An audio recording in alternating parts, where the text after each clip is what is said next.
Howdy. So the first two videos I've done in January, I talked about affirmations that I made almost 10 years ago and which ones I kind of accomplished and which ones I didn't. The second one was my big rant. And, it's still early to see how that one's going to carry, but you know what? Sometimes you got to do that. If you saw my goals video back in near the end of December, you knew that kind of thing was coming.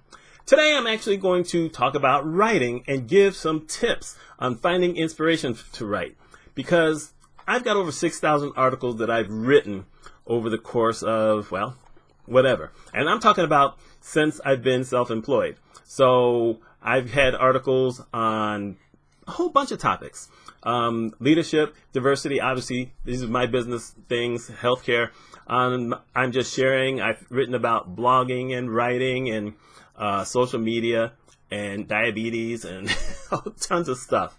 I've just always been writing. I wrote long time ago. I used to write poems. I used to write songs. I've got copyrighted songs. The last song I ever did at a wedding was a song I wrote. I've written tons of things over the years. I was actually published in a couple of magazines before I was self-employed. And people always say, well, I don't know what to write about. And you have the experts who say that you need to find a niche to write about. And I'm going to tell you something. It ain't easy. It's not easy finding a niche to talk about on YouTube all the time. And I'm going to tell you what I mean.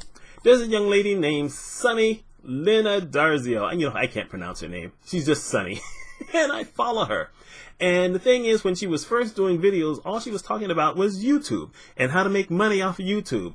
And that worked out well. But you know what? She hasn't done a lot of those videos lately. Now she's doing a lot more videos on motivation and how to plan for business and how to do things on Instagram. And she's just had to branch out, because at a certain point, if you're going to stick with one thing, you're going to develop some kind of writer's block.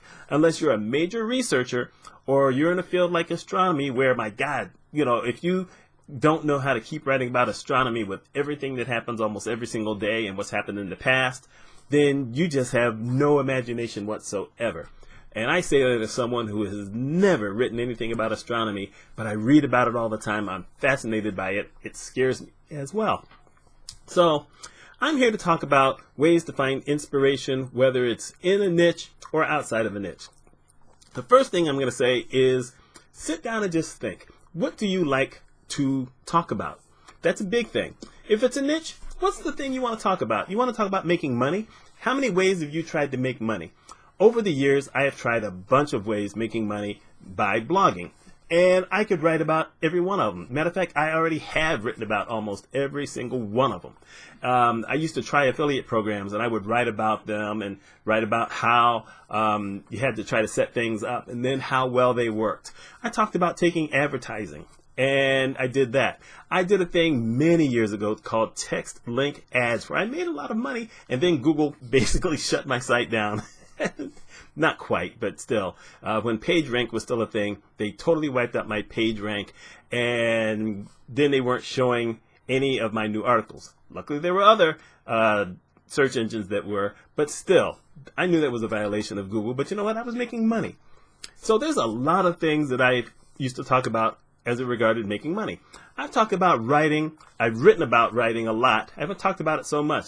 I really thought I had, but it turns out I've only had 9 videos on here talking about writing. So here's another one.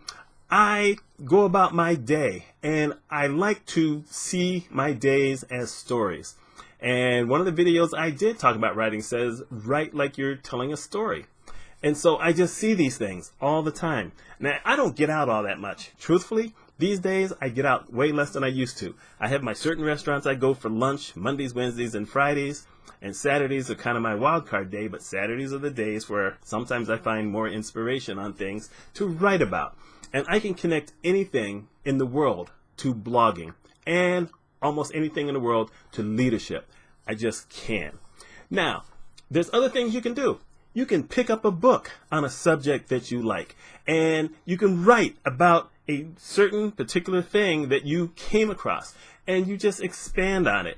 You don't copy word for word what someone else wrote. You just basically say, let me think about that for a bit. Yeah, that's kind of cool. I'm going to write about that. If it's in your niche, it's even better. There are a lot of people who put out books on almost every single topic that every one of us wants to read or write about. I was big in business motivation, so I've got a bunch of books on business motivation, and I have read some of these things and said, wow, you know what, that is impactful. I'm going to write about this particular topic. I don't steal their thing, because that's not right. Now, you can give them attribution for it, so I've done that. I've mentioned books that I've read and something that I got from that book, but then I expand upon it, because that's just how you do it. So you can do these things. Now, if you want to do like you did in high school, and almost nobody does, by the way, you can research. So you write down a whole bunch of lists, a bunch of topics that you want to write about. There are a lot of these folks who say that's what you should do if you're in a niche, by the way. They say sit down and write an editorial calendar. You know what? That ain't as easy as these folks think it is. It's really not. Now, this young lady, Sunny, who I talked about, she does that. She actually blocks everything out. But you know what? She's got people helping her. If you got people helping you, that's something else. If it's just you, that's kind of difficult to keep doing all the time. So you basically have to expand yourself. I can go to the lake. I live in Syracuse, New York area. I go to Onondaga Lake and I walk the lake. And I can be walking the lake and I may see some swans and I just sit there and stare at them and say, you know what? Boy, that's an idea. I just got an idea that I can link these swans to blogging or writing or sometimes healthcare, which is a really weird thing, but I've done it. You just have to have your mind open for almost anything and relate to it. There's a guy named Ryan, you know what, I can't pronounce his last name. I really need to listen to him say his name more often. But anyway, this guy has written tons of articles on the topic of, well, his main topic is blogging from paradise. And he's one of these guys who basically travels around the world with his wife, living in all these different places, and he blogs about it.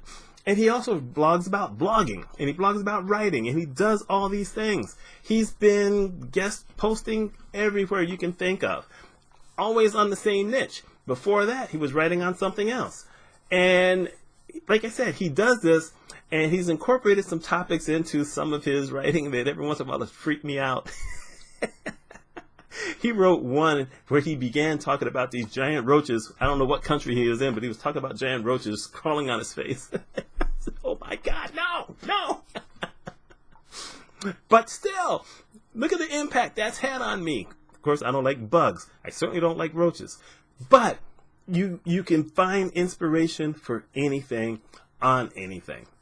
When I was traveling all these different places, for instance, I would always see something that was different to me. When I was in Memphis, they lived a totally different life than I did. When I was in downstate New York, because they like to say upstate New York for where they were, but for us it's downstate. But when I was down there, I saw some things that I wasn't used to all the time, and there was something else I could write about. When I go into different hospitals and I see how leadership works or how customer service works, and I see certain things I like and certain things I don't, I can write about it. I don't tell anybody that I saw it at that particular place. I just write about it. You just have to have your mind open and be willing to think about it a little bit and then write. And you don't have to write tomes. I mean, I tend to basically write articles that are at least 750 words and then expand. Obviously, I have gone up to as high as 5,500 words. Those are planned articles. I don't do that all the time. I'm not Neil Patel, who also has a bunch of staff people. So there you go.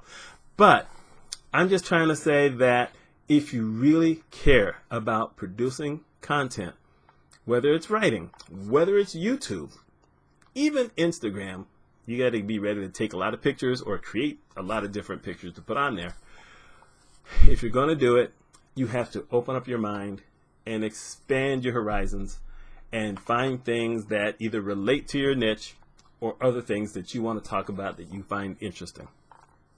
Now, I hope those are some useful tips on finding inspiration to write, because that's what this is about. This is video number 3.